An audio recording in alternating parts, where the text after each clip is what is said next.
Hey guys, just want to give my quick perspective on the SPTV Aftermath Foundation Aaron Smith-Levin controversy. Obviously, everybody and their mother has been posting their own takes about this, and I figured I would because I have had a bit of a relationship with Aaron. I think I've been on his YouTube at this point about 4 times, and I will say I'm a biased source because I'm grateful for his support of me.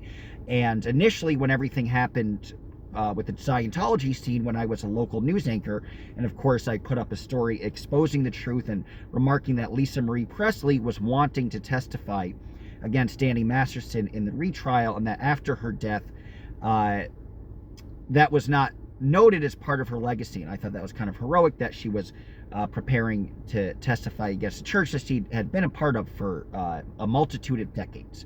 And the first person I contacted was Tony Ortega, but the second person I contacted was Aaron Smith-Levin, and he really gave me an audience. You know, the reason I have about 5,000 subscribers at this point really is because of him. So I want to start off by saying how appreciative I am of his support, and I will also note that I've had I'm not completely biased source because I've had friendships with other people in the anti-Scientology world, including Chris Shelton, who obviously has a very different perspective and who I still maintain respect for. I was on his show as well.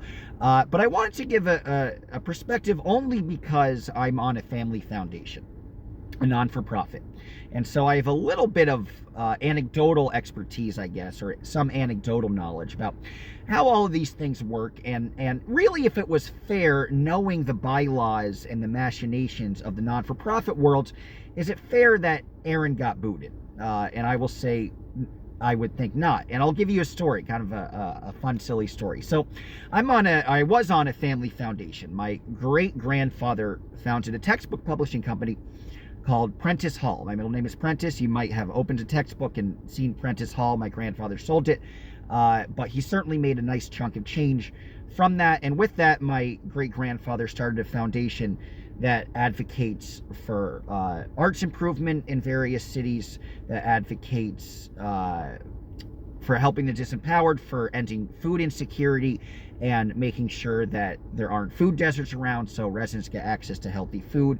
He was also somebody who was kind of very keenly aware of the plight of the indigenous people and created a school, but not like a brainwashing school, but an actual school for natives that really strengthened their culture and promoted their culture. So he's an interesting guy. But anyway, so on this family foundation, and there was a controversy. There's a 25-year-old who was a second cousin of mine, obviously not going to name a name, not that it matters.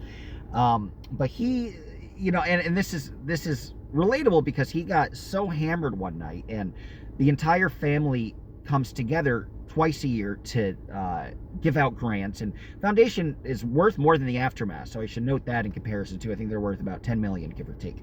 Certainly worth more. And we all gathered together in one place. So we were in Florida this one specific time, and my distant cousin, who is still a nice guy, he got so rip-roaring drunk that his key didn't work, and he went to the front desk of the hotel. And when the person at the front desk said, "Just a minute," he started cursing her out, calling her all these really, really nasty things. And finally, he caused a big scene. This is in public at about 11 at night next to a bar, so everybody could see kind of what he was up to. Really made the foundation look bad. And then the next day, the foundation got charged, I want to say it was like $5,000, because this guy took a massive dump in the middle, not in the bed, but in the middle of the actual carpeted floor. Apparently it seemed inhumanly possible that he could defecate and make a defecation this large. So obviously there is, in our foundation, like there is in other foundations, there is a morals clause, just like the clause that they're using to get Aaron out of the foundation. I bring up this story because the reaction of his behavior, which seems worse than Aaron's behavior, honestly, was met differently, and the result was quite different. So I think that's interesting to detail. So he had this big controversy, took a dump in the middle of the hotel room, and the head of the foundation said, well, there's this moral clause, you violated it, that is not a good look. And he was temporarily suspended for 1 year. And again, he was causing great consternation. He was making the hotel staffer feel threatened. She actually said she felt threatened and scared. And he caused $5,000 worth of damage and made the foundation look horrible. This foundation was banned forever from the hotel, understandably. But even after all of that, he sat quiet, and he was suspended for a year, but he was never kicked out, and he was put on essentially a probationary period. If he didn't have anything ultra egregious within that year that had directly to do with the foundation, so he could come to the foundation meeting, yada yada. But remember, this is the other thing. All of his misbehaviors was directly in conjunction with this non-for-profit that he was on. So they specifically said, because you did this on the non-for-profit's time, because they paid for the room, and on the non-for-profit's time, because this was the time of the meeting, that's specifically why they were advocating to have him suspended. So he was suspended, stayed out of trouble, and got reinstated. And this was a decade ago. Now he is president of the foundation, and has grown up. And, I would have never done that at 25 years old, certainly not. But he's now 32 and has kids and has moved past that. So I'm just giving this little story, as this is not the normal process that non-for-profits go if they find somebody misbehaving. Usually they'll put somebody on probation. They did not give Aaron the opportunity to even be on probation. They simply kicked him out.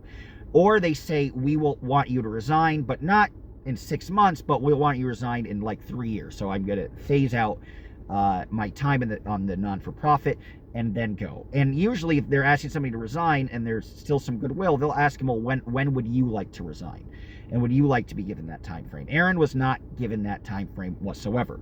So I found that particularly interesting, that he was essentially just kind of forced out with something that was not in conjunction with the non-for-profit. Now, it doesn't seem like this is the case if there was any coercion or if he physically abused somebody, which he said he was accused of, but there's no hard evidence for that, or if he obviously sexually assaulted somebody, then that's you can make moral clauses if somebody commits those heinous acts. But if it's you like to get laid and you're, no offense to Aaron, but you're a bit of an overgrown teenager, you'd think in his mid-40s you grow out of all that stuff. But when you don't have the opportunity in your teenagehood, in your very young adulthood, to date around and enjoy yourself, then you get, this is why I don't have a girlfriend, or I don't want to get married, because I don't want to hurt anybody. So that's a very sad background that Aaron has, but just wanted to give an inside take and to essentially say that I feel that this is unfair. So appreciate you guys watching, supporting Aaron, and I